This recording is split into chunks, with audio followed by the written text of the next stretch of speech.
नमस्कार, स्वागत आहे तुमचं प्रमिलास रेसिपीमध्ये. आमच्याकडे ना खूप असा पाऊस चालू आहे आणि अशा पावसामध्ये काहीतरी खावेसे वाटते तेव्हा तुम्ही हे मुगाचे पकोडे किंवा भजी करू शकता. खूप टेस्टी होतात, कमीत कमी साहित्यामध्ये बनवून तयार होतात. तुम्हाला या आवाजावरून कळाले असेल की आपले मुगाचे पकोडे किती कुरकुरीत झालेले आहेत आणि आतमधून तेवढे सॉफ्ट पण झालेले आहेत. खूप छान बनवून तयार होतात. चला रेसिपीला सुरुवात करूया. तर सर्वप्रथम इथे मी 1 वाटी मुगाची डाळ घेतलेली आहे. तुम्हाला किती भजी बनवायचे आहेत त्याच्यानुसार डाळीचे प्रमाण घ्यायचे आहे.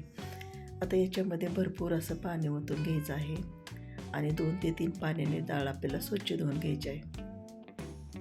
डाळ स्वच्छ धुतल्यामुळे त्याच्यातील जे पांढरे कलरची पावडर वगैरे काही लावलेलं असतं ते निघून जाते. त्याच्यामुळे डाळ स्वच्छ धुवून घ्यायची. बघू शकता पाणी आपलं किती पांढरं शुभ्र आहे, म्हणून डाळ 2 ते 3 पाण्याने मी स्वच्छ धुवून घेणार आहे. तर इथे माझी डाळ स्वच्छ धुवून झालेली आहे. तर याच्यामध्ये डाळ बुडवून वरती पाणी येईल एवढे आपल्याला पाणी ओतून एक अर्धा तास किंवा 1 तास झाकून ठेवायचे आहे. कमीत कमी अर्धा तास आणि जास्तीत जास्त 1 तास तुम्ही ही डाळ भिजवू शकता. तर बघू शकता इथे आता मी ही डाळ 1 तास भिजवून घेतलेली आहे. डाळ छान अशी भिजलेली आहे. चला आता पुढची तयारी करून घेऊ. आता मिक्सरचं भांडं घ्यायचं आहे आणि त्याच्यामध्ये आपल्याला ही डाळ टाकून घ्यायची आहे. डाळ टाकताना पाणी जास्तीचं अजिबात वापरायचं नाही. मिक्सरच्या भांड्यामध्ये जेवढी डाळ बसते तेवढीच आपल्याला घ्यायची आहे.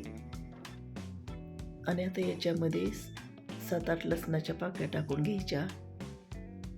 1 इंच आल्याचा तुकडा टाकून घ्यायचा आहे. आता याच्यामध्ये 5-6 हिरव्या मिरच्या टाकून घ्यायच्या. तिखट तुम्ही आवडीनुसार कमी जास्त करू शकता. अर्धा चमचा जिरे टाकून घ्यायचे आहे आणि आता हे मिक्सरला वाटून घेऊ.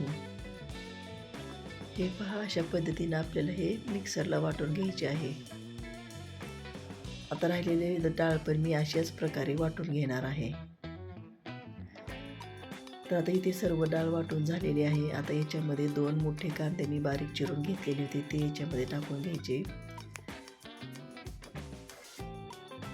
इथे मी 2-3 चमचे मुगाची डाळ बाजूला काढून ठेवलेली होती ती याच्यामध्ये टाकून घ्यायची, कारण पकोडे खाताना अशा डाळीचा स्वाद खूप छान लागतो. आता काश्मीरी लाल तिखट टाकलेलं आहे मी याच्यामध्ये 1 चमचा. पाव चमचा आपल्याला हळद टाकायची आहे आणि अर्धा चमचा गरम मसाला टाकायचा आहे. तर इथे मी अर्धा चमचा धना पावडर पण टाकलेली आहे, तो व्हिडिओ स्किप झालेला आहे. आता अर्धा चमचा ओवा हातावरती असा चोळून टाकायचा. आता याच्यामध्ये बारीक चिरलेली कोथिंबीर टाकून घ्यायची आहे. मी कोथिंबीर पण बारीक चिरून स्वच्छ धुवून घेतलेली आहे. आता हे सर्व आपल्याला व्यवस्थित असे मिक्स करून घ्यायचे आहे. 5 ते 7 मिनटं आपल्याला हे हातानं छान असं फेटून घ्यायचं आहे. हे छान फेटल्यामुळे आपली भजी एकदम कुरकुरीत अशी होतात आणि मऊ सॉफ्ट पण होतात. हातानं छान असं फेटून घेतल्यामुळे भजी एकदम छान अशी बनवून तयार होतात. आपण इथे इनो किंवा सोड्याचा वापर करायचा नाही. आता याच्यामध्ये चवीपुरते मीठ टाकून घ्यायचे आहे आणि मीठ टाकल्यानंतर पण व्यवस्थित मिक्स करून घ्यायचे. तर आता आपण गॅसवरती एक कढई ठेवून घेऊ आणि त्याच्यामध्ये भजी तळण्यासाठी आवश्यकतेप्रमाणे तेल ओतून घ्यायचे आहे. तर इथे मी तेल ओतून घेतलेलं आहे आणि तेल पण आपले छान असं गरम करून झालेलं आहे. आता याच्यामध्ये एक अशी आपण भजी सोडून घेऊया.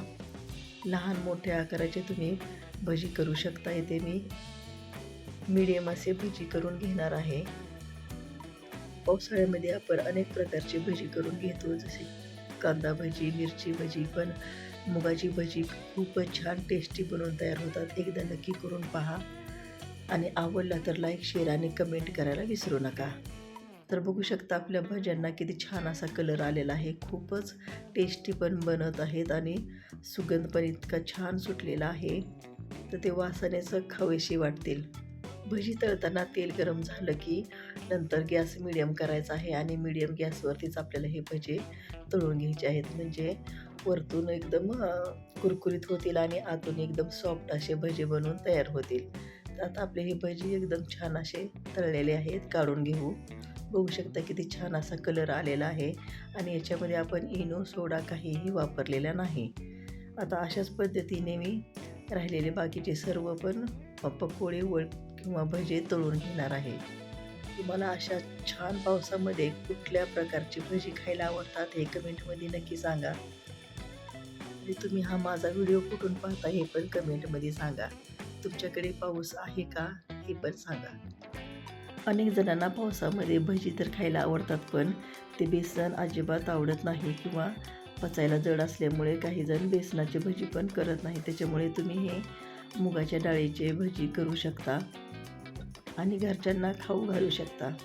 तर बघू शकता आपले भजी किती छान असे बनवून तयार होत आहेत. तर आता सर्व भजी माझी तळून झालेली आहेत. ही शेवटची भजी आपण तळतोय, त्याच्यामुळे मी मिरची पण याच्यामध्ये टाकून तळून घेणार आहे. मिरचीला मधून कट मारायचा आहे आणि ती तेल टाकायचे आहे. असं केल्यामुळे मिरची तेलामध्ये फुटत नाही आणि अंगावर पण तेल येत नाही. तर हे मुगाच्या डाळीचे पकोडे भजी तुम्हाला कशी वाटली हे कमेंटमध्ये नक्की सांगा. आणि तुम्ही जर चॅनलवरती नवीन असाल तर चॅनलला नक्की सबस्क्राईब करा.